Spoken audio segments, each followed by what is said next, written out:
Good evening.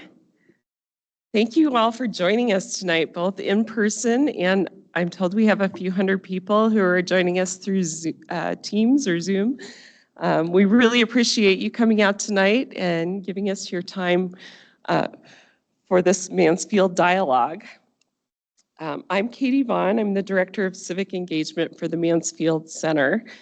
And for over 40 years, since we were founded by an act of Congress, the Maureen and Mike Mansfield Center here at the University of Montana has worked to honor and carry forward the Mansfield legacy of patriotic statesmanship. We do this through programming that fosters cross-cultural engagement, dialogue, and education. Our namesake was our nation's longest-serving Senate Majority Leader and Ambassador to Japan. Many of you know his compelling life story, shifting from a teenage runaway and lying about his age to join the Navy at 14, to serving in all three branches of the military by the time he was 20, the three existing branches at the time. He spent 9 years working in the mines in Butte until he was prodded by his wife, Maureen, to further his education, completing coursework to receive his high school diploma, then his bachelor's, then master's degree, eventually becoming a professor here at the University of Montana. He went on to serve in the House of Representatives before entering the United States Senate and becoming the Senate Majority Leader for 16 years, guiding our country through many turbulent times, including the Vietnam War and Watergate. Reverend Rivers will discuss Dr. Martin Luther King's leadership principles, and I see commonalities between these two influential leaders: acting with integrity, recognizing the dignity of others, listening, moral courage, empathy, compassion, and a commitment to service. These shared traits of Mike Mansfield and Martin Luther King Jr. played a crucial role in the passage of one of the country's most significant pieces of legislation, the Civil Rights Act of 1964. This landmark legislation, celebrating its 60th anniversary this year, was the result of the important work from both men and passed with bipartisan support during an election year. Imagine the skill that took. We're absolutely thrilled to welcome our speaker tonight. Earlier today, he mesmerized about 250 high school students at our one-day democracy forum that was held in this room, sponsored by the Mansfield Center. I witnessed him captivate the audience with stories from his personal journey that inspired his mission. It takes an extraordinary talent and powerful message to capture the full attention of a room full of high school students, and he did just that. Reverend Nelson Rivers III is a preacher of the gospel, civil rights professional, and community organizer who has been involved in the social justice movement for more than 40 years. His roots in activism are deep in South Carolina. He was born in the small farming community of Bennett's Point, South Carolina, and raised in nearby Charleston. Reverend Rivers dedicated over 38 years of service to the NAACP, holding various positions, including president of the North Charleston branch, executive director of the South Carolina State Conference, director of the Southeast region, chief operating officer, chief of field operations, and vice president of stakeholder relations. In the 8-year period between 1986 and 1994, his civil rights efforts led to the election of over 300 Black officials in South Carolina.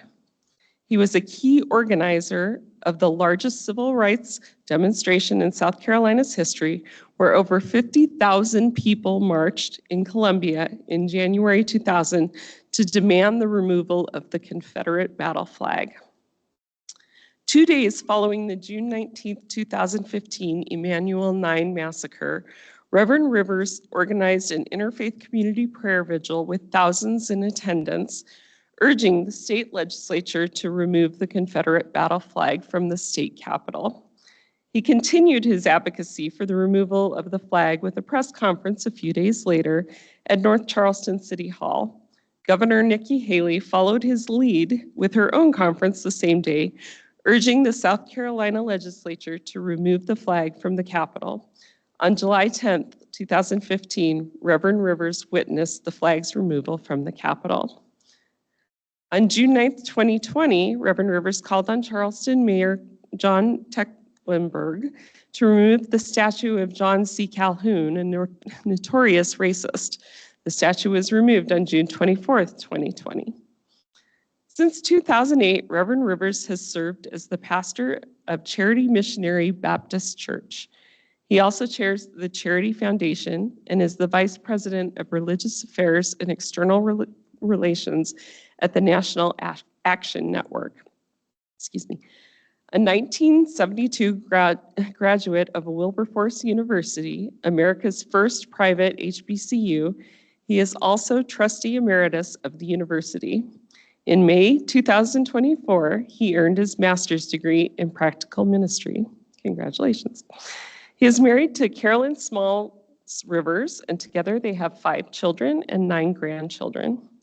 Reverend Rivers has received numerous accolades for his civil rights and community work, including South Carolina's highest award, the Order of the Palmetto.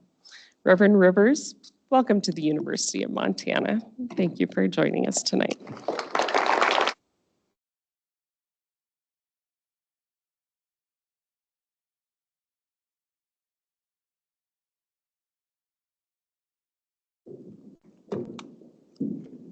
Thank you. Good evening. Let me thank Katie for that kind, overly generous introduction, and even adding a little flair when she said, I had the attention of 250 high school students. I doubt that's exactly what happened, but they were able to fake it, and I was able to make it. So bless God that we were able to get through that part. I was sincerely moved with how much attention they paid. I found out afterwards in the comments just how much attention they were paying to what I was doing. And so I want to thank you. Also thank the Mansfield Center for this continued partnership. The Charity Missionary Baptist Church has hosted the International Educators at least 6 times. And as a result of that, Rob and Dina and others invited us to come in 2019. It was our intent then to come over and over again, but the pandemic intervened. And so we will make it work this time. And who knew we would come when you had good weather in October and almost November, and you'd have the election going on, and this is the ballot drop center. Nobody but the hand of God would have done and able to do such a thing. And for that, we are grateful. Let me get to, first, let me thank all those who made this happen. We worked diligently over the last several weeks and months. We did not know when we started we were coming in October, a week before the election.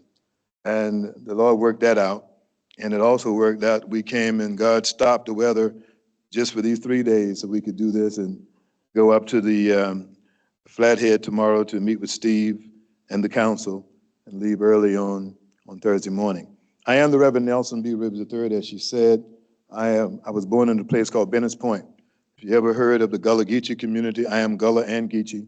I was born at a place that had no stop sign and no traffic light then, and all these years later, there still is no stop sign or traffic light. I moved with my family to the city of Charleston, one of the most historic cities in the United States.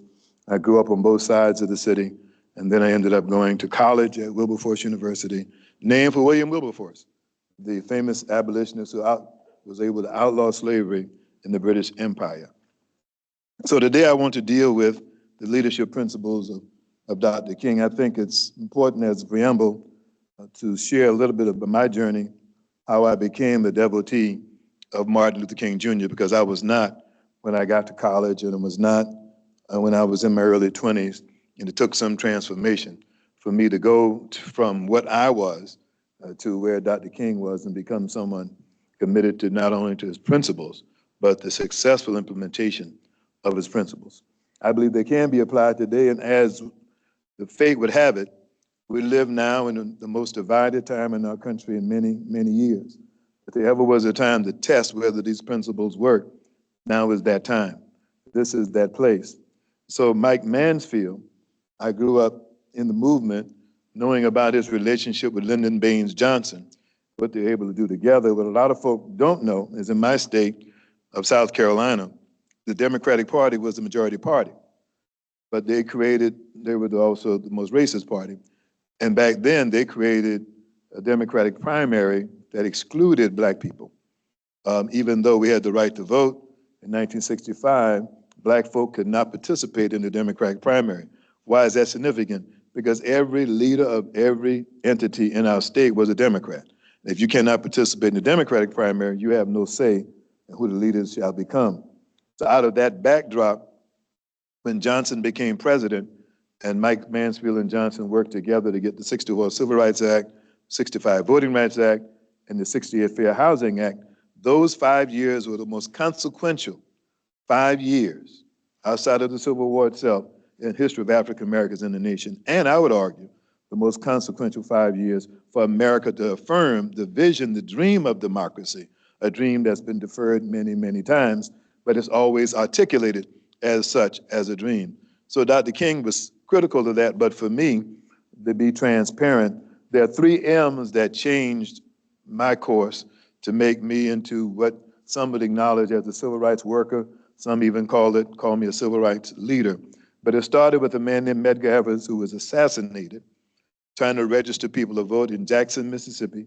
He was shot in the back with a deer rifle, about from where now Sister Grant, when she waved her hand back there, that's how far the man was from Medgar Evers' driveway when he shot him. He had taught his children the drop and roll.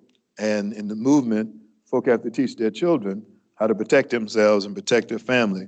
So he said, when I drive up, if you hear anything, I need you to hit the ground in the house, the floor in the house, roll until you get to the bathtub, go in the bathtub, shut the door, because the bomb or the threat could have come from anywhere. But June 12, 1963, that didn't work. He got out of the car, they heard the shot, he was shot in the back, he didn't die right away. So the children came out yelling and crying, "Daddy, get up, Daddy, get up." He never got up. His wife, Merle, who I became good friends with, his wife, Merle, went with him to the hospital. When they got to the hospital finally, it was the White Hospital in Jackson. So the doctor refused to take him in. And after they pleaded and begged with him over almost an hour, when they took him in, he died in the hospital in Jackson, Mississippi. His picture was, not his, but his wife's photo was on the cover of Life magazine. And in 1963, in June, it was the first time I ever saw an African-American on the cover of Life magazine. I was 12 years old. In fact, John F. Kennedy was assassinated on my 13th birthday that year, November 22nd. So when I looked at the magazine and I saw the black woman with the little boy, her tears touched me. And I asked my mother, "Mama, why'd they kill him?" And she said, because he was trying to help colored people. And I said to myself and to her, well, I want to help colored people. And Mama said something profound. She said, they kill people for that, boy. And 20 years later, Meg Edwards was the field director of the NAACP in Mississippi. And 20 years later, I was the field director of the NAACP in South Carolina, having the same job, not facing the same kind of death threats that Medgar did, but a few of my own. I make that point because it was really Medgar Evers and his death that made me even think about justice and think about civil rights as a work and a vocation. Never imagined I would literally have a job that paid me to do social justice work. But that's what happened. The second one was Malcolm X. When I got to college, I was 17 years old. I looked like I was 15. And they made me pay a price for looking like a baby face on a college campus. And in the second month, my English professor assigned us the book, The Autobiography of Malcolm X. I'd never heard of Malcolm X. I didn't know who he was. I got the book written by Alex Haley, the extraordinary writer of Roots, and it literally changed my life. It made me more militant, made me understand my pain. When you're black and you grow up, and to give you some context, I was born in 1950. I don't look like it, thank God. If you don't agree, clap anyway. I don't look like it. And so I'm 73 years old. Next month I'll be 74, praise the Lord. I'm still in my right mind, and I know who I am, and they know who I am too. And so when I got to college, I read the book, and the book mesmerized me, and I read the book 3 times in 3 days. I could not leave my room because the book, I'd never been exposed to anything like it. What he did for me was answer the question, how do I explain my pain? He explained my pain. He named my pain. He described discrimination and injustice and the way I was treated coming up as a teenager in the city of Charleston. Let me help you understand the context. When the Civil Rights Act of 1964 was signed, South Carolina still refused to obey the law, even though it was the law of the land. So there were still places in South Carolina that refused to allow black folk. At the Crest, you couldn't sit at the counter. At the Woolworth, you couldn't sit at the counter. In my town, literally next door to my church, St. Paul Baptist Church, there was a place called Piggy Park. Piggy Park was a drive-in restaurant like Sonic. And my church was next door to it. Literally, I would walk over to Piggy Park. I could not get food at Piggy Park. I could not use the restaurant. And the answer to me was, go to the back window. We'll serve you out the window. We don't want the white folk even to see you, let alone serve you. That's a part of what I grew up with. My mama went to a store called Condon's. Condon's was a department store, very familiar department store. But black women and black people could not try on the clothes. I'm not talking about 1800s. I'm even talking about the early 1900s. This is 1964 or 5, somewhere in there when I'm in school. And I went with her, and she wanted to try on the shoes. And the man said, using the N-word, if you try those on, they're yours. You cannot bring them back, because we don't sell shoes to white people that black folk wore, except he didn't say black. I never forgot it, clearly. That's the context of what I was dealing with. So you understand what it was to read Malcolm X in 1968 as a 17-year-old and being transformed by that. When Dr. King was assassinated, I was a senior in high school. He was killed on a Thursday. On a Friday, we had a memorial service at my high school. The white superintendent came to the high school and said that we could not honor him the way we wanted to, and he became the speaker at the King Memorial and told us the reason he was there, he didn't want the colored children to turn it out. And basically, we had no way to mourn the death of King. So I'm a bitter by this time. So fast forward, when I got to college and got out, I started work in Cleveland, Ohio, and then I finally came home. And when I came home, I wanted to get involved in the civil rights movement, but I didn't want to be with the NAACP, any of these quote-unquote Uncle Tom organizations, but they seemed too moderate to me. And I would not. My goal was to become Jesse Jackson. Jesse Jackson is a good, close friend and a mentor, but then we didn't know each other. I just admired him, and I thought he was the kind of militant leader that I would want to be. And my goal was to be on the radio, be on television, and keep my name in the newspaper for being a militant activist in Charleston, South Carolina. That's what I was going to be. They talked to me about Dr. King. Nope, not King. King is too soft. He got along with the folk that were bad for us. He took that bullet for us. I do not want to be Martin King. Fast forward, I was sitting at a rally in a church in 1979, and they played a sermon by Dr. King called The Drum Major Instinct. And it literally changed my life. That's when I became committed to nonviolent social justice action, because King raised the question in the sermon. He asked me, did I want to be great or famous? And there's a difference. So if you want to be great, you become a servant. If you want to be famous, you'll be on television, but you'll never be effective, because when you leave, the movement will leave. Dr. King convinced me long distance, 11 years out of his grave, that I would devote my life to social justice. I didn't know what that meant at the time. I learned later on what it did mean, and therefore I became a devotee, a disciple of Dr. King, enjoying a relationship with his son even today, but I never met Dr. King. I never met Medgar Evers. I never met Malcolm X. I was too young and was not proximate to them. So I wanted to deal today with, in the America of now, it seems impossible for the principles of Dr. King to work, but they work somewhere every day. Even in these United States of America, it can work.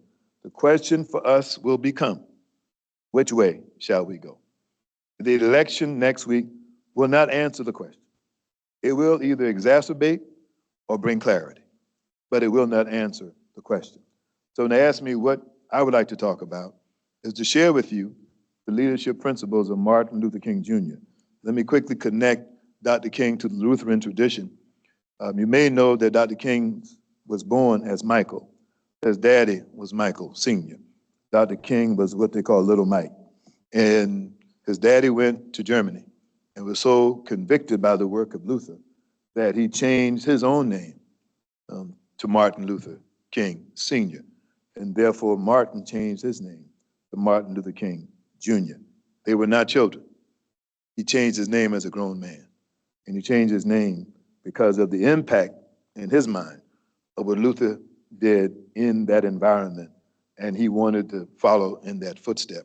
And that's how he became Martin Luther King Jr., now the most famous Martin Luther in our America, that's for sure. So as I present this to you, I want to have the background that, let me deal with the King quote. That's who I am. You can take a photograph if you want to use it later on to prove I was here. I know we took a photograph to prove I was here. That's where we are.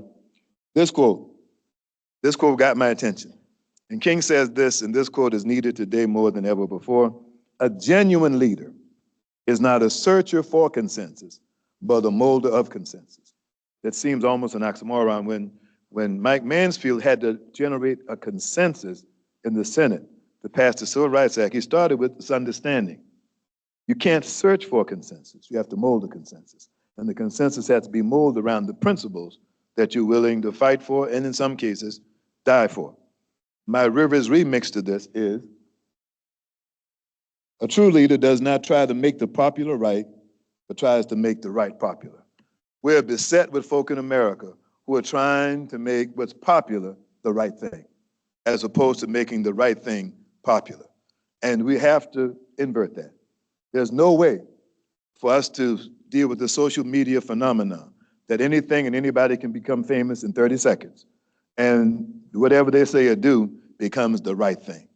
That's not how it works. That's not how it will work. But that is what our young folk and we are beset with. The way we're communicating right now, there'll be more people watching this digitally, virtually, than will be in person. So they can always take a part of what I say, merge it with another clip, and change everything I do say. I'm used to that. I don't get upset about that. That's just the way it is. But King raised this point for me. Do you want to be popular, or do you want to be right? Our young folk be challenged about that all the time. Our leaders, elected leaders, right now are being challenged with this, and he challenged me. Because when he said it, and I was in the church, designing myself to be on the front page of the newspaper within a week, I was going to have my own radio program, and I was going to be this media sensation as a civil rights leader. And Dr. King refocused my attention. He said, so Rivers, through his sermon, do you really want to be popular? Or are you trying to do what's right? And the answer was, if I do what's right long enough, it will become popular. That I learned the hard way, but I turned out to be true. If you do what's right, and you do it long enough, one day what's right will become popular. Vis-a-vis civil rights. When the people in South Carolina ask me to come speak, and I'm always shocked and stunned when they do, and they say all these wonderful things about me, I have not changed. My commitment has not changed. But in my work, they brought down the Confederate battle flag. When did they do it? After they killed 9 people at Mother Emanuel AME Church where I got married in 1983, where my daughter got married in 2000, on the same day that the Emanuel murder happened. And the young man who did it was a Lutheran. And he was from the upper part of South Carolina, around the middle of South Carolina. And he drove all the way down to Mother Emanuel. And the videotape of him going in the door, that camera was put in by a deacon of my church. And when that happened, the man who was killed, Clemente Pinckney, was with me exactly 1 week before he was killed, standing behind Governor Nikki Haley, where she signed the body camera bill because a young man named Walter Scott had been shot by a police officer on video in the back. And that video got them to pass the bill. Clemente Pinckney gave the closing argument on the floor of the Senate of South Carolina, and he was standing behind Nikki Haley, and a week later he was dead because of Dylann Roof coming to Charleston to find a black church, because he knew how beloved the black church was in our community. He was not worried about other communities. He wanted to inflict harm and a wound on black folk, and therefore he committed that most heinous crime in the black church. Emmanuel. Dr. King in February 4th, 1968, 2 months later, he was dead. He gave a sermon at his church in Atlanta, and the sermon was called The Drum Major Instinct. It was from that sermon we developed the term servant leader. There are a lot of models of servant leader. Those of my faith, Jesus is a servant leader. I would argue that Muhammad is a servant leader, and that many of the folk who have leaders have led organizations and movements. You have to be servants before you can lead. The problem with this is folk want to be leaders before they serve. And in reality, you have to be a servant first, then you can lead. If you can't serve, you can't lead, because sooner or later, you're going to have to sacrifice your own interests for the interests of the group. Only servants do that. Leaders don't always do that. In fact, leaders are opposite of that, if all they want to be is a leader. Persistence. He got me to understand. I think somebody may have misspelled that. May have been me. Persistence. I don't quit. I don't give up. I didn't learn that young. I had to develop that. I've lost many battles. I've lost more than I've won. But I've won because I would not quit. What people call me is persistence, because I've learned that you'll give up before I do. So because I might lose tomorrow, I will get up the next day and I'll keep going and going and going. And King, in just 9 years, transformed America as a young man, 24, 25 years old, going down to Dexter Avenue Baptist Church in Montgomery in 1955 in the bus boycott, and later in 1968, being renowned, having won the Nobel Peace Prize before that. Dr. King was a young man. As a boy, he tried to commit suicide, tried to jump out the window of the house. As a boy, he had low self-esteem, but something got him about justice and equality and justice and fighting. It was the religion that he adopted. His daddy was a preacher. The challenge we have today is redemption, not retaliation. There aren't many people interested in redemption who lead.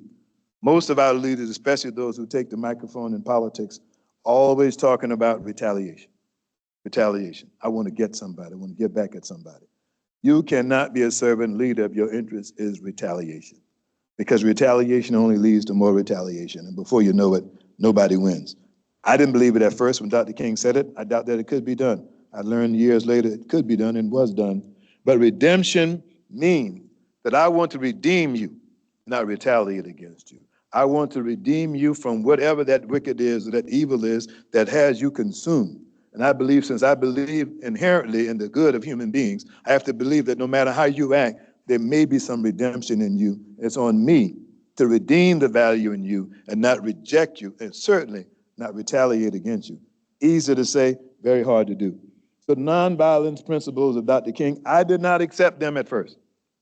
I was a young 17-year-old who grew up in Charleston, discriminated against many times. Police officers called me the N-word on a regular basis. Had a man step out of his driveway when my brother and I were riding a bicycle in an area called Hampton Park.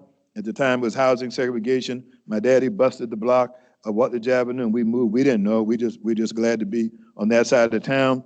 We rode down. The man came out of his yard with a gun and said he was going to blow our brains out because we're riding the bicycle in his neighborhood. First of all, we didn't know his neighborhood, didn't have his name on it. We didn't know it belonged to him. But he came out and said he would shoot us for riding the bicycle. Went back and told my daddy he got his gun to go find him. We prevailed upon him that was not going to work. But I never forgot. I had a police officer to tell me on the corner of Calhoun and King Street, I could not step off the curb. I thought he was joking, so I stepped off the curb. He threatened to shoot me because I was black and said so. And at the bowling alley in Orangeburg, South Carolina, where the massacre happened, about young people, the college students got shot, February of 1968. There was a crowd of them protesting against segregation in the bowling alley that was segregated illegally. This was 1968. The law that Mansfield got passed was 1964. 4 years later, there's a bowling alley in a place that has a majority black population of college students called Orangeburg, and they shot into the crowd, and they killed 3 students. One was a high school student. His mother was a nurse at the colored hospital. When the shooting happened, they had her to come over to the White Hospital. When she walked in, her son was laying on a gurney, dying. He went to South Carolina State to meet her every day. That was their meeting place. And she ended up not going to South Carolina State, went to the hospital, and her son died on that gurney while she was there. And he got shot because he was black. He didn't get shot because he was disobeying the law. He was on campus to meet his mother. And when the clash between the police and the students broke out, they just shot into the crowd randomly and they killed him.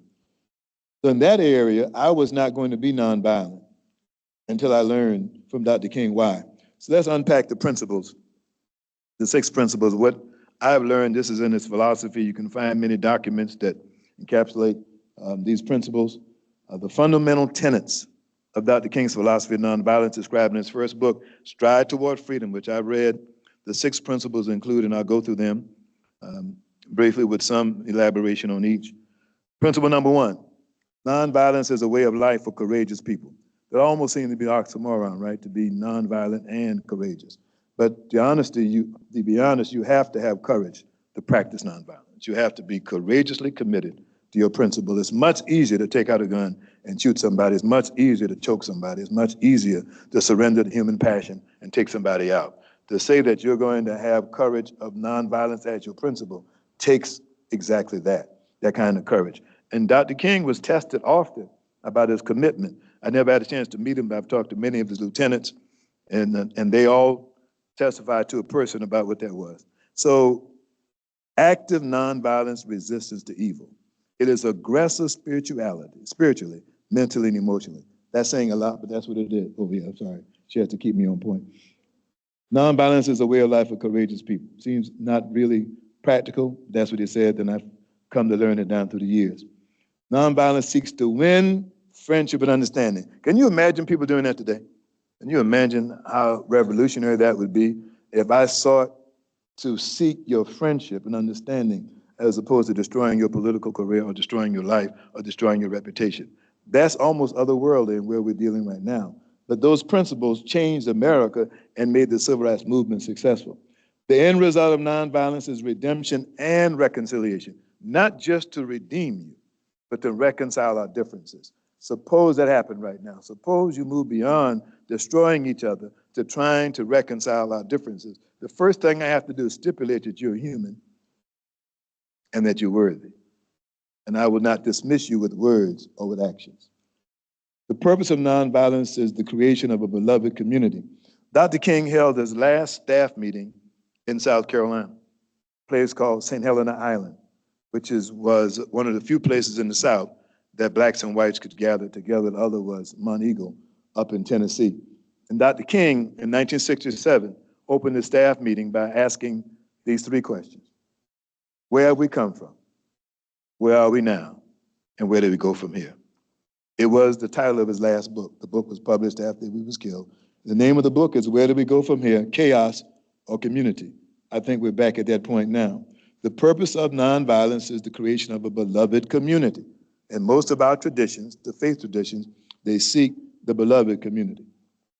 Principle 3, nonviolence seeks to defeat injustice, not people. This was probably the hardest part of the principles for me to adopt, because I always wanted to defeat the enemy. Whoever was against what I wanted to defeat them. It didn't matter if the principal won, I wanted to defeat them. I had to overcome that.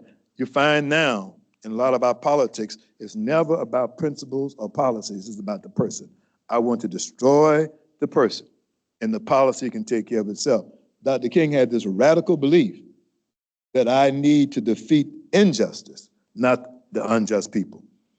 Nonviolence recognized that evildoers are also victims and not evil people. In my hometown of Charleston, if I could have gotten my white brothers and sisters to understand that we were both being used by a system that was using our strife to benefit a handful of folk, we would have stopped fighting a long time ago. But they did not know that. My cousin integrated Clemson University. Clemson has a great football team. Clemson has a basketball team. In 1963, Harvey Gantt, my cousin, went to Clemson as the first black student. Clemson learned later on that having Harvey Gantt go to Clemson was a wonderful thing for Clemson University. They didn't believe so at the time. That's why he needed a police escort to go to Clemson. I would turn against all the people for how they treated my cousin. The King method was to understand they were being used in a scheme that they couldn't often correct or control themselves. Nonviolent resistors seek to defeat evil, not people. I'll deal with your evil behavior and still love you. I'll deal with your evil conduct and still love you. That's easy to say, it's hard to do, because there are some folk, frankly, who are not very lovable. In fact, there are a lot of people that are easier to hate than love them, but that would not be in accord with these principles. Nonviolence holds that suffering can educate and transform. This is Dr. King's greatest work with me, because he had to work hard on this one. Because no, I didn't think I had to suffer to find education and transformation, and to accept suffering without retaliation. What does that mean? It does not mean simply folding your arms and taking the wounds. It meant that you cannot always retaliate with your emotions, how you feel. You have to resist the temptation to take somebody out because it makes you feel better. Easy to say, very hard to do. But he was able to get it done in places like Birmingham, Alabama, Jackson, Mississippi, and other places where evil was running rampant.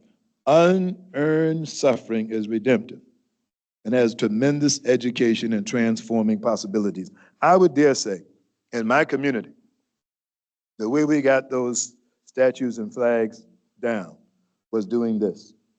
We had to educate the community about what it meant when you fly the Confederate battle flag at the state capitol. We had to get them to understand what it meant that John C. Calhoun, a notorious racist who hated black folk publicly and misused them publicly, should not be in the city of Charleston, in the middle of the biggest square in the city. They had to be convinced. It took some convincing to do. Principle 5, nonviolence chooses love instead of hate. Easy to say, folk laugh at you when you say that, but over time I have learned there are folk that I went up against when I was a young NAACP leader, who later on became friends, because they realized that I was not against them, I was against the system they were trying to use to discriminate against me and to deny my humanity. But if I had never talked to them, I never would have been able to reach them. And so this principle chooses love instead of hate. Sounds like a song that people don't want to sing, but the truth is, it's true. It did work. It worked for Martin, it worked for the movement, and it worked for America. Nonviolence resists the violence of the spirit as well as the body. What is violence of the spirit? When you say one thing in your faith tradition, and you do exactly the opposite. When your spirit is out of consort with your feelings. When your spirit is tempted to use violence to get your way, when you claim to be a believer and a lover of the Lord. Your spirit can suffer even more violence than your person, because the spirit is what will conduct you going forward. And Dr. King raised this very revolutionary thought. He didn't create it. It came out of Gandhi and others, but he believed that love was more important than hate, and love would overcome hate. And in many ways, that did happen. It resists the violence of the spirit as well. Nonviolent love is spontaneous, unmotivated, unselfish, and creative. That's a mouthful. I have not found many people can do that. It almost was somebody had to make the decision, and also there was some sense of insincerity about it, because they would do things that you knew they didn't mean. It didn't come across because they didn't walk the talk or talk the walk. So on to the next one, number 6. Nonviolence believed that the universe is on the side of justice. That may be the most important.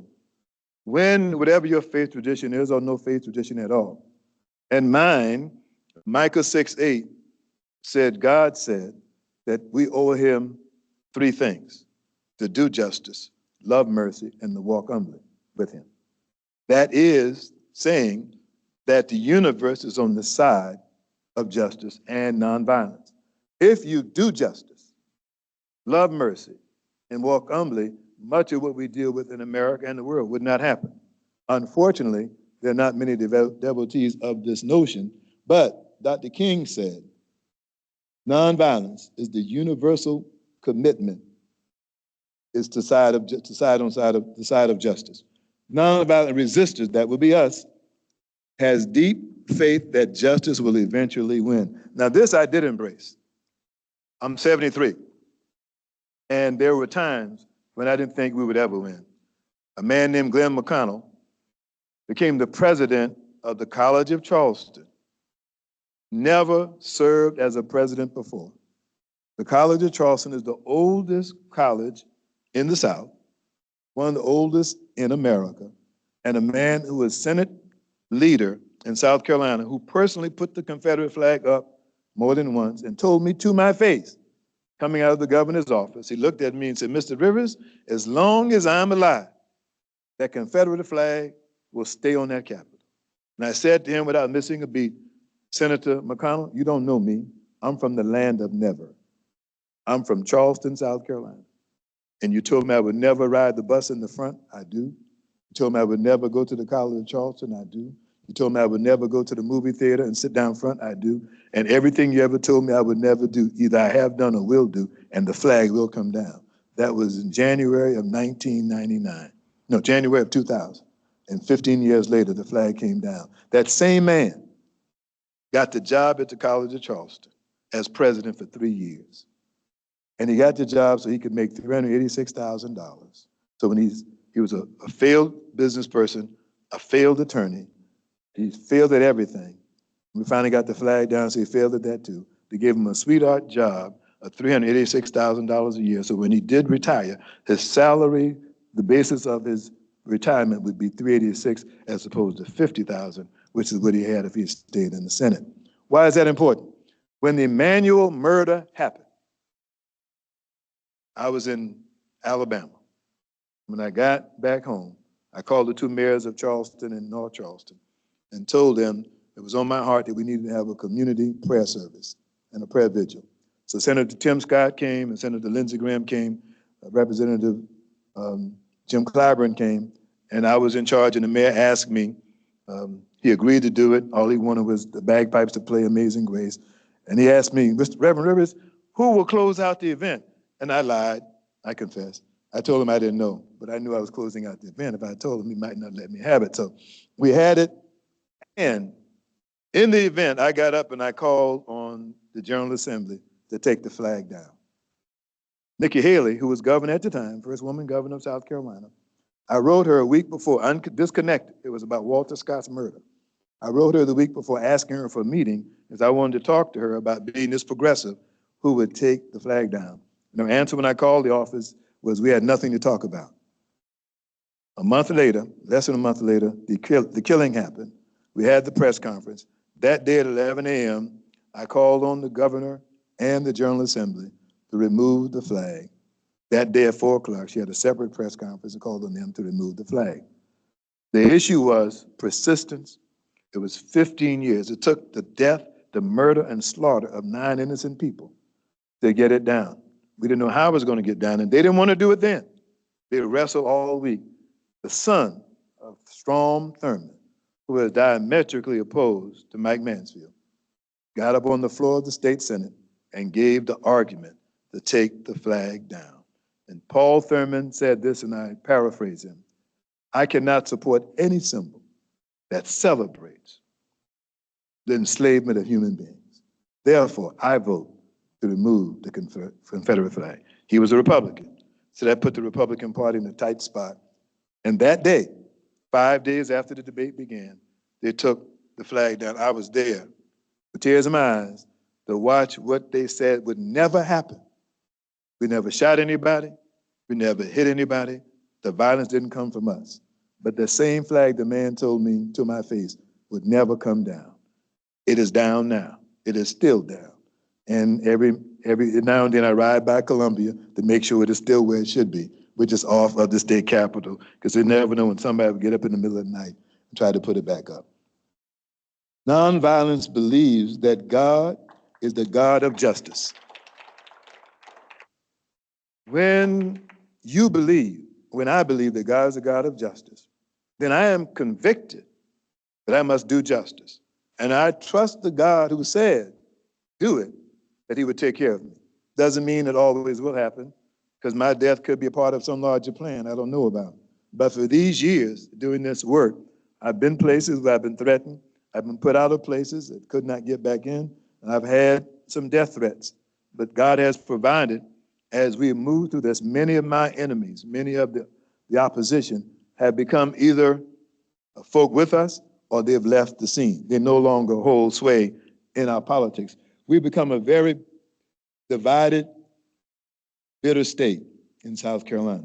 And so the question becomes, do you still believe this? Do you still believe these principles? And my answer is yes, I do. So after you have principles, how do you enact your principles? By action. So the 6 steps.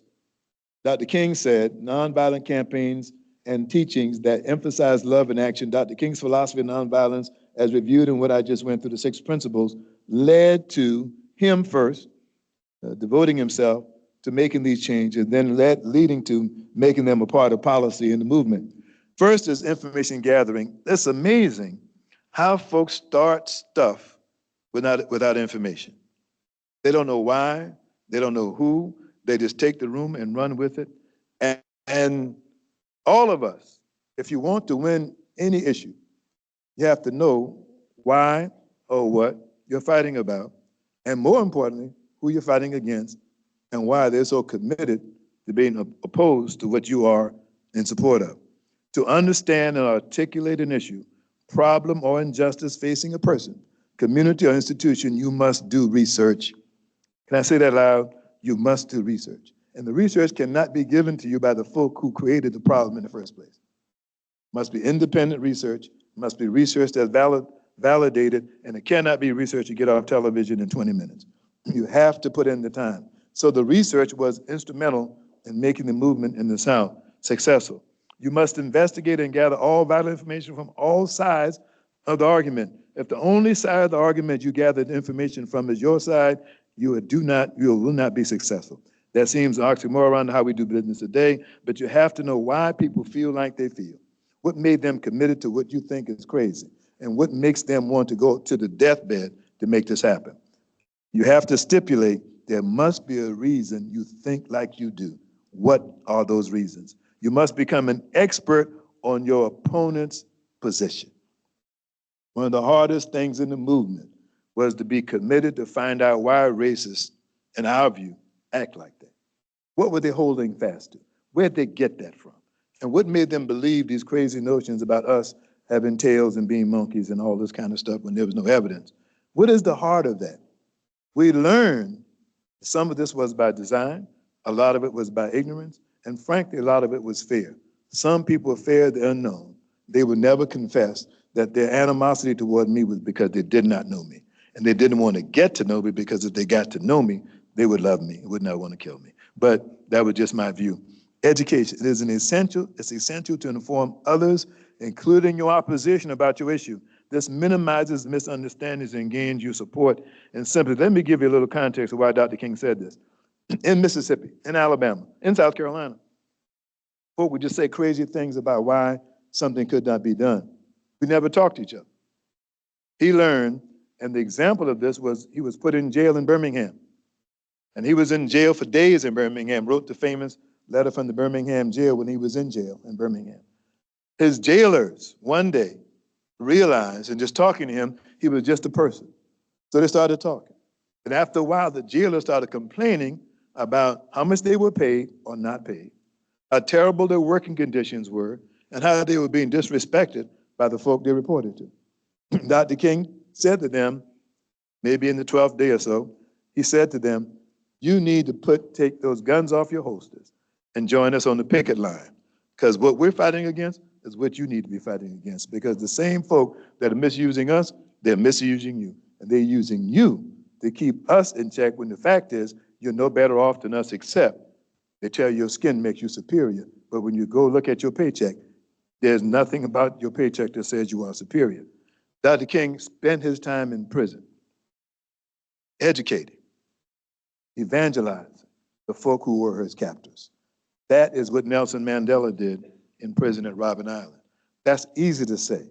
It's hard to do. Anybody want to confess, if you don't like somebody, it's hard to talk to them. If you really can't stand them, it's impossible to talk to them. If you really wish them harm, you don't want to talk to them, because if you talk to somebody, you might find out you like them enough not to want to do them harm. And if your goal is to create harm, then the last thing you want to know is to know your enemy. Because sometimes the person who was your enemy becomes your friend when you realize they really were never your enemy. So Dr. King, personal commitment. Daily check and affirm your faith in the philosophy and methods of nonviolence. I am a committed soldier in this army. So I had to rid myself of some things, and one was this hatred of folk who didn't look like me because of the way folk who looked like you may have treated me coming up. It took me a long time to get over that. Dr. King was dead by the time I got to it, but his words his methodology changed me. And also meeting Joe Lowry, who was a worker with him, John, who was a worker with him, those folk who helped me. But Dr. King, I never had a chance to converse with him, to ask him what's up with that. How do you learn to love your enemy? I have not been able to overcome that and master that. It was studying this work and working with his disciples that he told me to do it. And what I learned was I must have a personal commitment to my philosophy. If I really believe it, I must do it in season and out of season. I must do it when it's popular and when it's not. I must do it when I lose, and I must do it when I win. I have to be committed to it. It's easy to say, it's hard to do. A lot of young folk are not with it, and I understand why, but after a while, we're able to win some converts to that notion. Discussion and negotiation. This is what Dr. King is not really known for. He was a funny person. He used humor often to disarm them. Anybody ever heard of Richard Pryor? That's out of context of what I'm talking about. But you know Richard Pryor? Richard Pryor was funny. And he said he learned in prison to be funny because the folk in jail wanted to hurt him until he made them laugh. It's hard for somebody to hate you if you make them laugh. Even while they're laughing, they will stop hating you while they're laughing. So Dr. King used to use humor to disarm the folk who crossed the table from him. And it worked in some places it did not. Using grace, human intelligence, confront the other party with a list of injustices. How many of you have made a list of the injustices you've seen in life that's just on your list, that nobody's ever seen it? They don't know what you think are the injustices in life. You would be surprised. When I laid out for them what my conditions were, what I went through as a Black person in Charleston, I was shocked at how many folk had no idea. When the Emmanuel happened, and they held hands across the bridge, and I refused to go.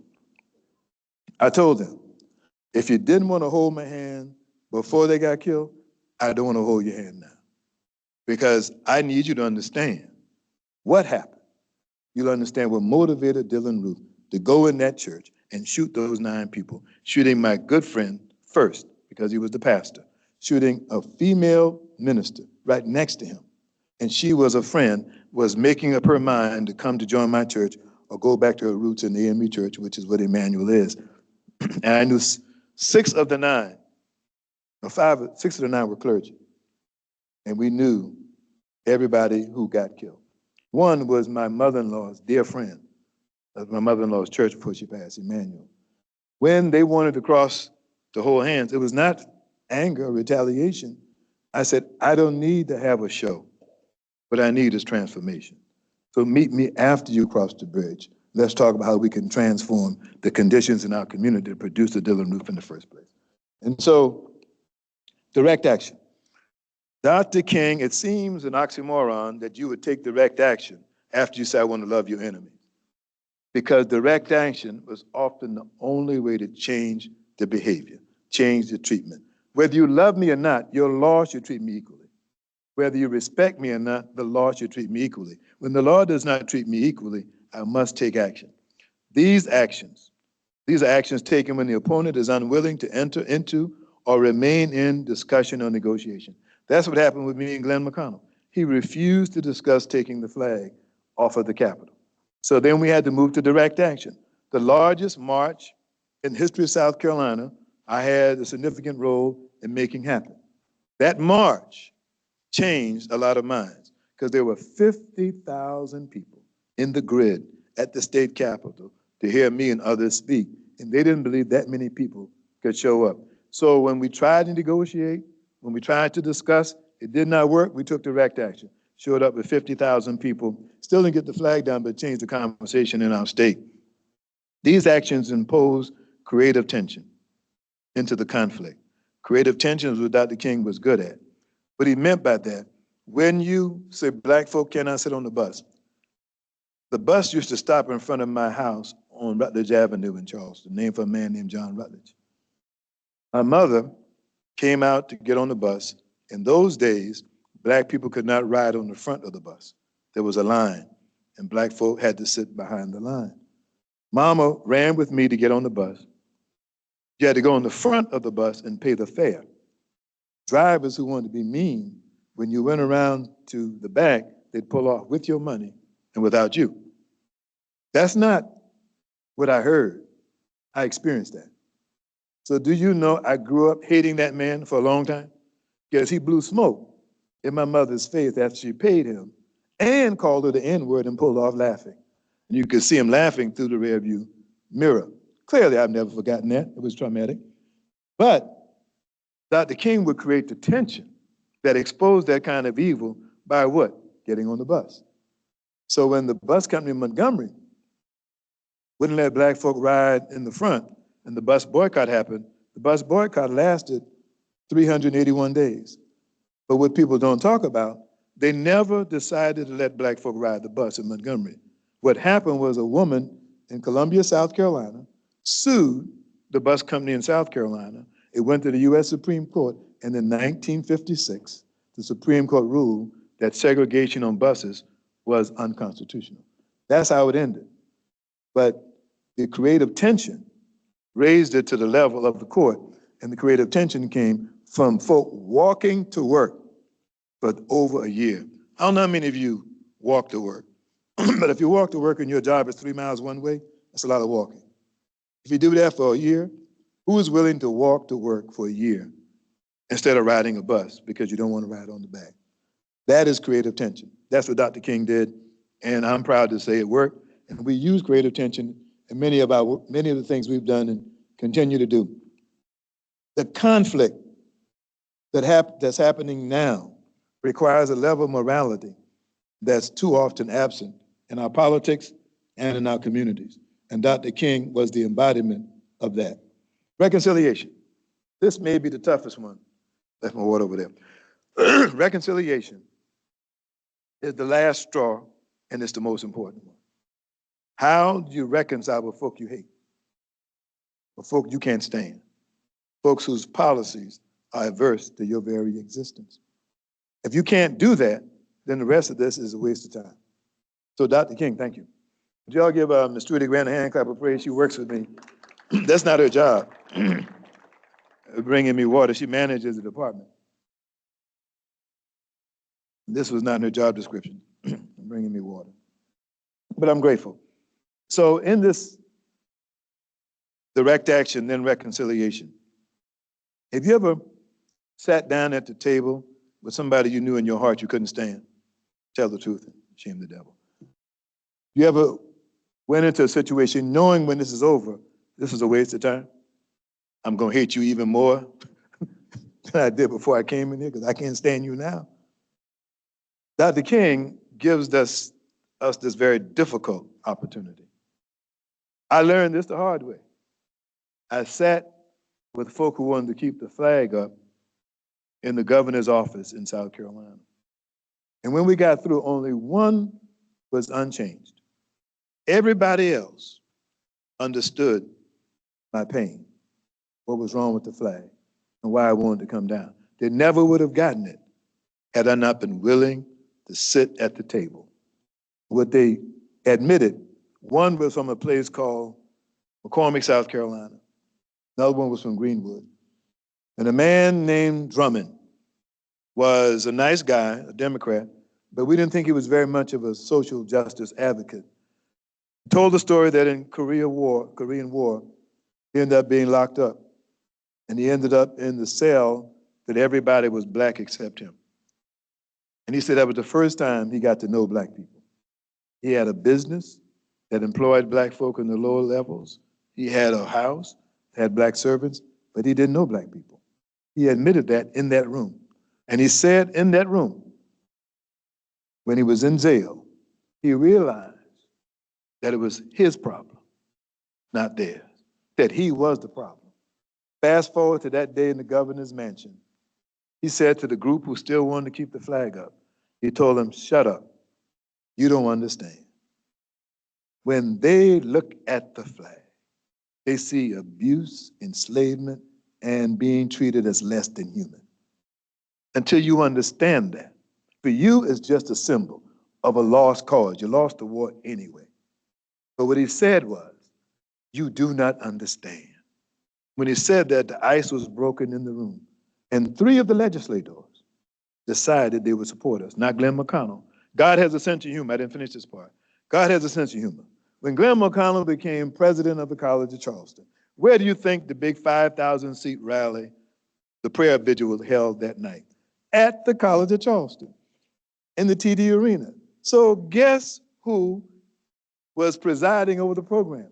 Which means that Glenn McConnell had to come out of his office, walk side by side with me, who he could not stand, and walk all the way up to the front and watch me preside at the College of Charleston over the evaluation of the memorial service. And I got up and called for the flag to come down, and Glenn McConnell was the only person sitting, because when I called for the flag to come down, he sat down. And I was so glad to tell him, looking him in the eye, I said, Glenn, you kept it up, you've been winning, but the flag is going to come down. A month later, in Columbia, South Carolina, Glenn McConnell had to watch with me that the Confederate battle flag came down. And the symbolism was they gave the flag after it was furled to a black highway patrolman who brought the flag right by us. And a close friend of mine, John Scott, a state senator, he started crying and I started crying. It's the first time my children ever saw me publicly in tears, because that same woman over there took the picture and put it on Facebook, and the whole world saw me crying. And the power of the moment was, this was somebody who said it would never happen. He looked me in the eye to say it would never happen. And he had to see that never means nothing if you're confronted with this moral power that will not let you become your enemy. The moral power that will not let you become that which you have disdain for. Whatever it is about the people you hate, whatever it is about them you hate, that is in you. The potential is in you. You can become just as wicked, just as evil as the folk you can't stand. And the opportunity will come for you to make a distinction between what you cannot stand and who you are.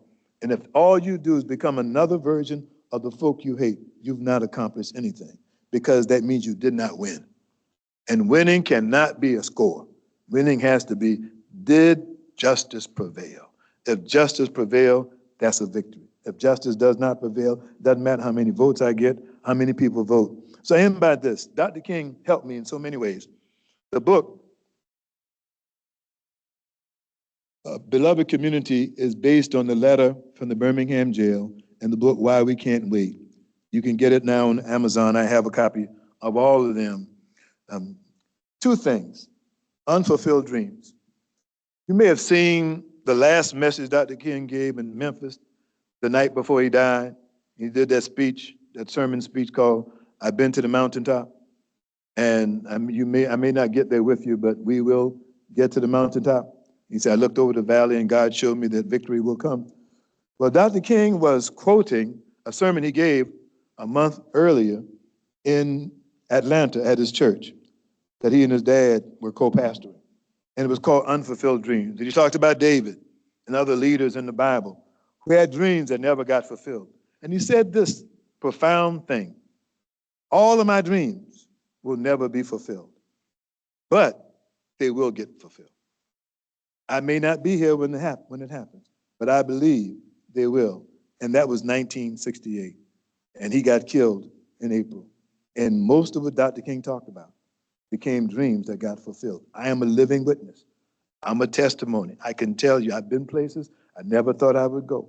I've been places where folk couldn't stand me. In fact, Clemson had me to speak up there this year, or last year, and I had to get Ms. Grant to come and take photographs I could prove I was speaking at Clemson, because they would never have had me there back in the day with my uncle. My cousin went there. He remixed Unfulfilled Dreams in that sermon. And this is what he talked about. Dr. King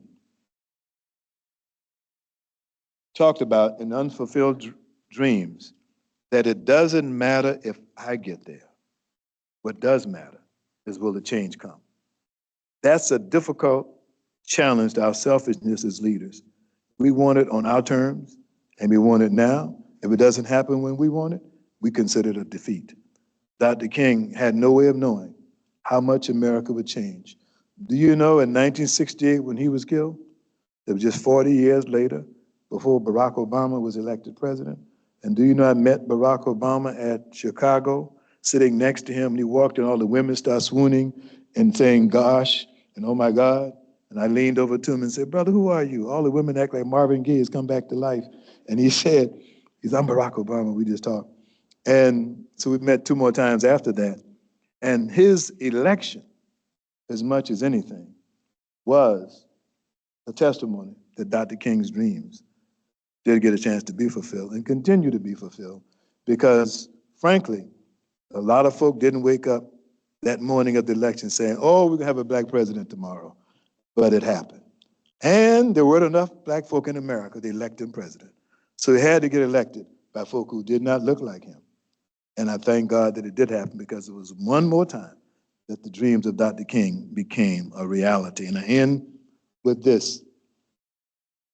Spirituality, the vision of Martin King, has literally kept me in this business now 40 years. I am in my 40th year as serving in the civil rights movement on the staff of an organization. I now, along with Sister Grant, work with Reverend Sharpton at the Vice President of Religious Affairs for National Action Network.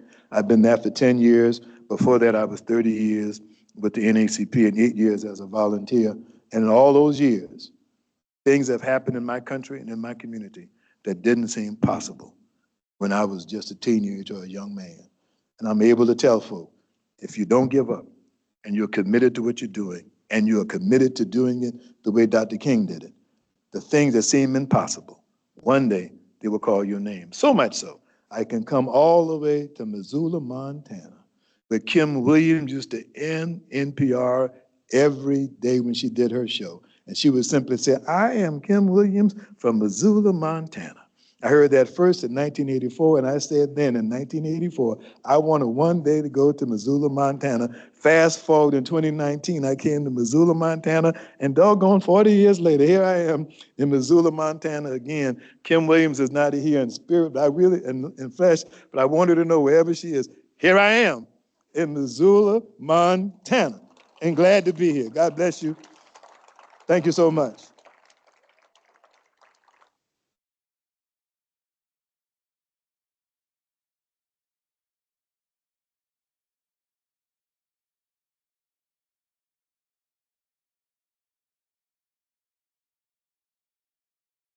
Open it up for questions, and we have a couple mics here, and I know we may be getting some online too, so I guess we'll circulate with the mics. If anyone has a question, if you want to just raise your hand, we will bring one over to you. We actually were thinking we're going to start with one question that didn't get asked at the Democracy Forum today. This question was submitted by a Montana high school student, and she really wanted to ask Reverend Rivers, but we ran out of time. So I told her to watch tonight and that I would ask it. So I'm going to ask it for her. She wanted to know, how has social media changed civil rights advocacy? It has made it more successful and more difficult at the same time. When you think about when King and others started in the movement, the telephone was social media. Television was social media. People don't know that the reason the bus boycott was so effective. It's impossible to call a bus boycott on a Saturday and people not show up on Monday. You have to have a way to get it out. So what happened was, one of the leaders of the bus company and one of the leaders of the opposition had a maid, had several maids. And she had gone to a rally at one of the churches. And the rally, they passed out the flyer, said black folk will not ride the buses on Monday. The man got upset and called the newspaper complaining about what the colors are about to do. So black folk all over Montgomery found out, we got to boycott Monday. That was social media, because the newspaper put on the front of the page, the Negroes planned to boycott on Monday, not knowing they were telling black folk who had no idea that there was a boycott, don't go to work on Monday. They walked. Social media was a part of that. They could have also put a lie in the paper. Where social media has played a negative role is there's so much stuff that's really not verifiable and frankly not true, that folk make giants and heroes out of villains, and they make villains out of heroes. But you have to use what you got to get what you want. So I'm not one of those who cry about it. I'm pastor of a church, been 16 years, have a lot of young members in my church. We have third Sunday is Youth Sunday. So they're on social media, I am too. I'm not on all the stuff they're on because some of the places they go, I can't go and have my name associated with that comment.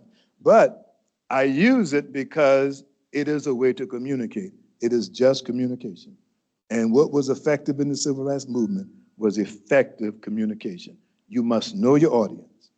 You must know the message. And you must be able to communicate with the folk who need to hear it. If you can't do that, you cannot be successful.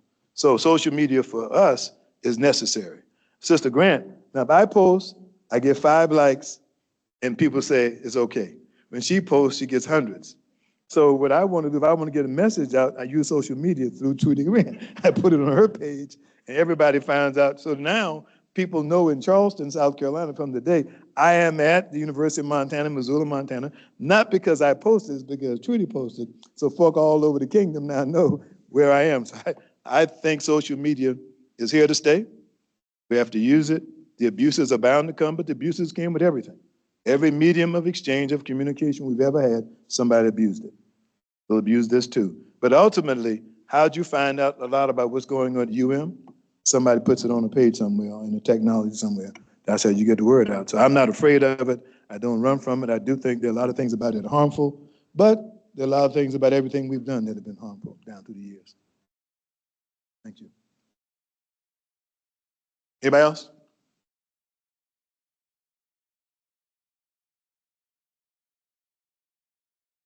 Hi, Reverend Rivers. Thanks Thank for you. coming to Missoula.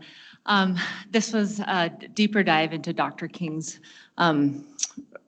teachings than I had been familiar with, and it struck me as similar to Christianity, and followers of Jesus Christ. And I'm curious how you differentiate being a follower of Jesus Christ and these tenets of nonviolence. Well, I think it's synonymous. I think it is what convicted Dr. King, that Jesus Christ was, for those of us who follow and believe in Jesus Christ, was the epitome of nonviolence, but he also was the epitome of a social justice advocate.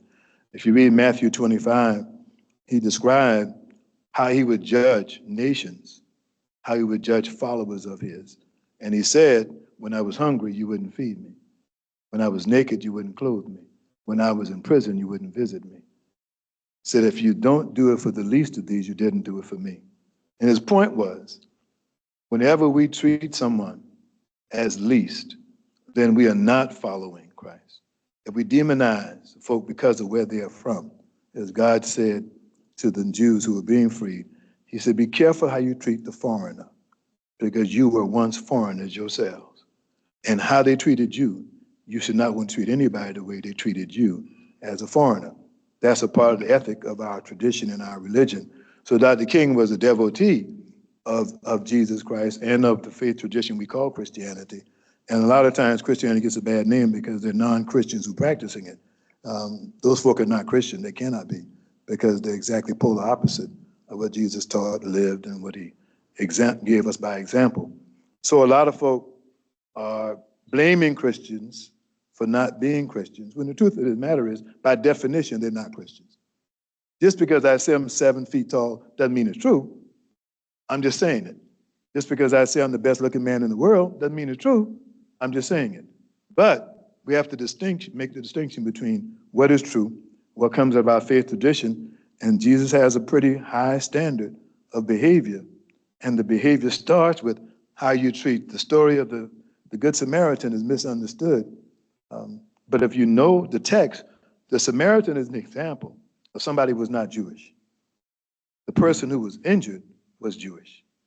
And the example was this non-Jewish person took this Jewish person who was beat, probably by his own folk, dying, and took them to the inn and told the man at the hotel, I will pay for his healing and his room. And if that was not enough, when I come back, I'll pay the difference. Don't charge him. The story is about how do you treat people who are not like you. And if you cannot treat people who are not like you as human beings, then you cannot be, by definition, a Christian. You can say you are, can sing loud, but by definition, you're not. And that's where I think Dr. King was immersed in the tenets of our faith, that how you treat others has everything to do with who you are to Christ. And if you treat others as less than human, then you cannot be a Christian. You can be a lot of things, but you can't be a Christian. Else?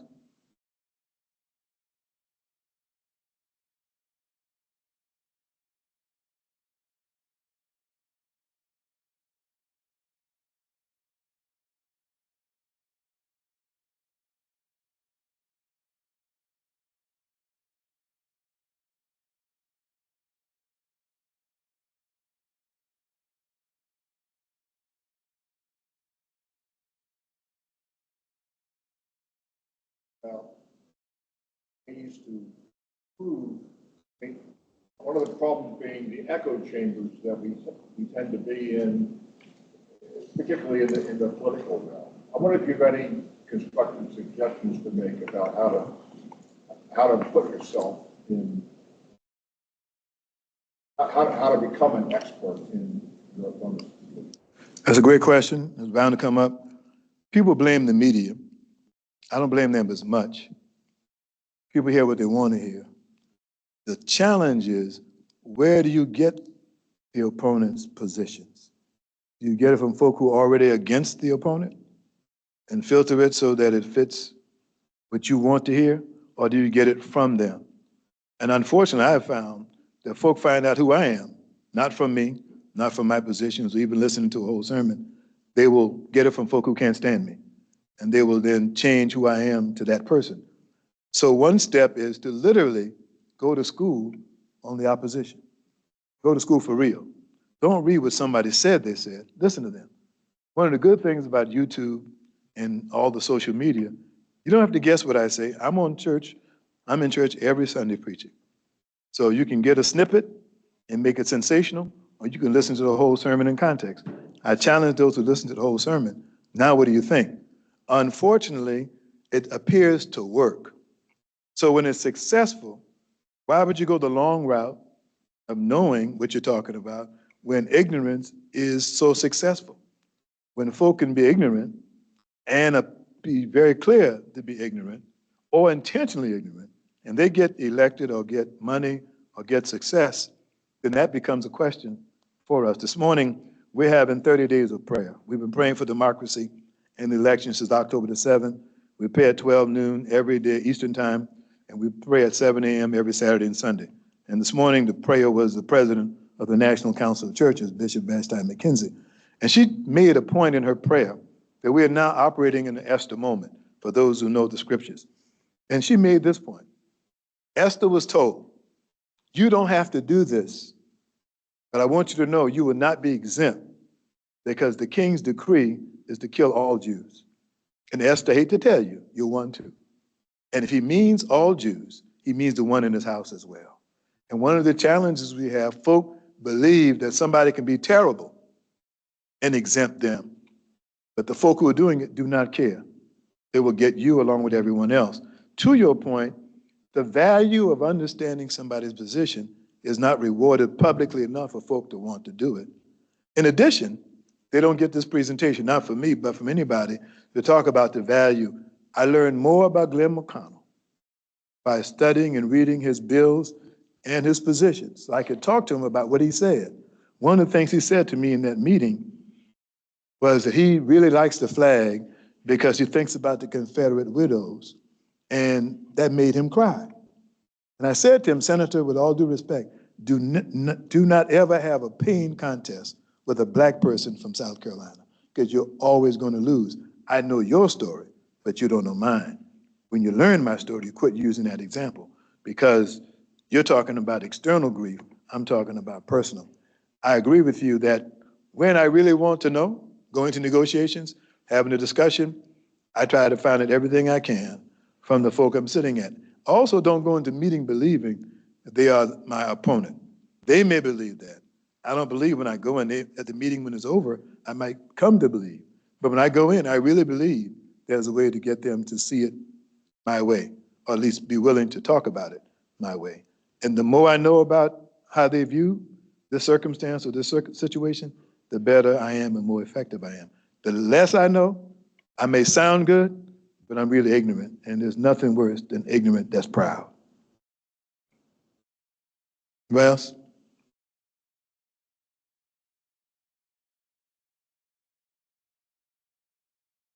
Check 1, 2. Awesome. Thank you. Thank you, Reverend Rivers. I'm from Atlanta, Georgia. Really? We're seeing record turnout for this election. Everyone, I'm talking about the election, November 5th. I would love to hear your reflection on how political participation has been enfranchised in historically disenfranchised communities.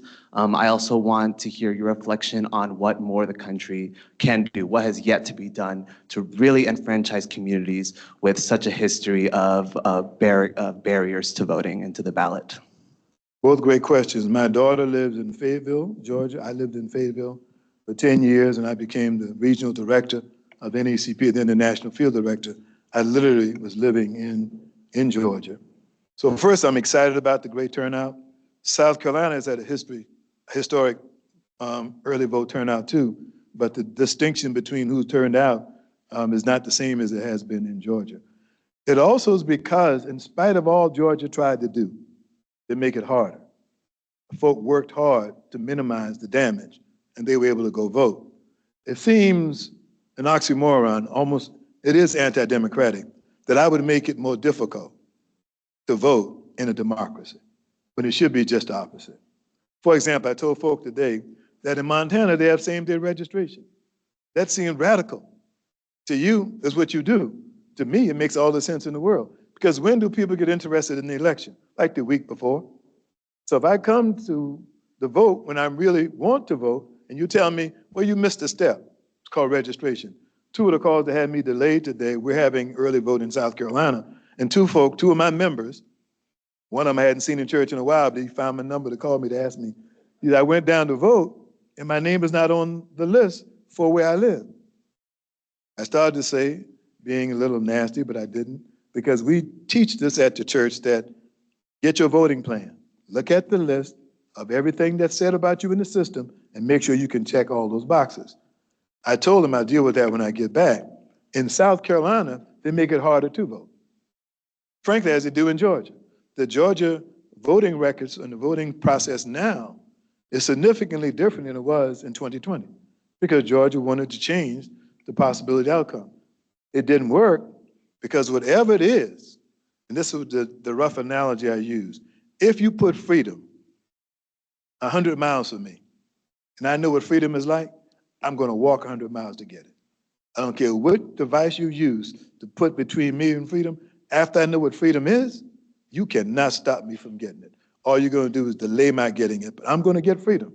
So in Georgia and in South Carolina, and maybe in Montana, I'm not sure, but you're way ahead of everybody else because if I can vote the day of the election, that's an amazing opportunity to get rid of the impediments to voting. So one would be, why don't you help us get same-day registration and voting all over America? Some folk will freak all the way out because you know what happens? When you increase the opportunity to exercise the franchise, some folk don't want everybody voting. So the way to control the outcome is to vote who has access to the ballot. And if you make the ballot available to everyone, that means some folk who you don't want. Because truly, the Electoral College makes no sense to me. I ain't taking a position, I just don't understand it. And what it does in South Carolina, it makes folk who vote feel it's worthless. Because there's nothing about my vote that means anything because folk I don't know have more power than me, and they get together one day and decide who is really the leader of the country. Georgia is having this response because in spite of what they tried to do, the taste of freedom came to folk who could vote, and before that did not have the opportunity. That's the same thing all over the country. So my work really is literally opening up the opportunity to the vote. In a democracy, it should be unconscionable, undemocratic, and illegal to make it harder for me to vote than it should be. I should be able to vote in a democracy without any impediment. An argument that, for example, we had a referendum in South Carolina that talks about only naturalized or real Americans should be able to vote. That's already law in my state. What's the point? You have to be Americans, a U.S. citizen to vote in South Carolina. That has not changed. Why'd you put it on the referendum? Because you're suggesting in the minds of folk, some Americans deserve to vote and other ones do not. How do you make that distinction? Is it their look, where they're from, How do you decide who can vote and who should not vote? And more importantly, who gave you the authority to decide whether I get the right? And one of the things we talk about, I say this to my young people at my church, all the seats at the table of opportunity called America do not cost the same. There are some seats that people did nothing to get them. All they had to do is be born, and they got a seat at the table.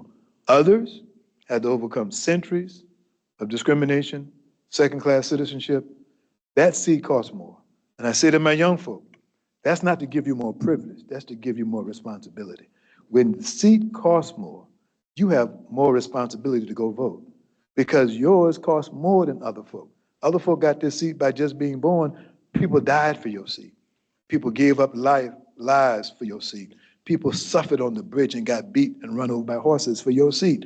So I tell them, you don't have the option to not vote because the seat costs more than your neighbors in school, some of your classmates. Their seat as an American doesn't have the same price tag on it as your seat.